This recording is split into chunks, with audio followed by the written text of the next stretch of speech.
Welcome to Luca and Miguel. Enjoy the video. You'll start by enabling developer options and turning on USB debugging on your phone so the PC can communicate directly.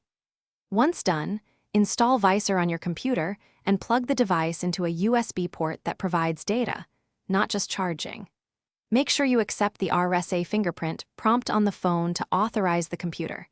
This is crucial because without authorization, the ADB connection won't form. Proceed now to open Vysor and choose the connected device from the list.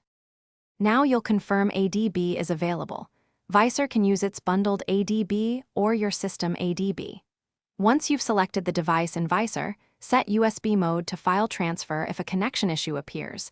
This ensures stable data channels.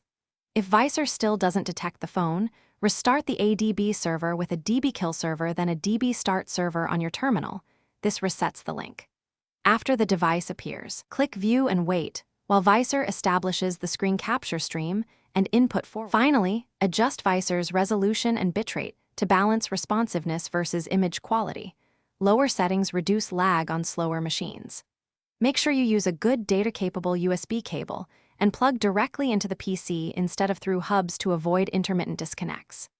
If the screen stays black or input fails, revoke USB debugging authorizations on the phone, reconnect, and accept the RSA prompt again. Alternatively, restart ADB with a dbkill server, then a dbstart server to clear stale connections.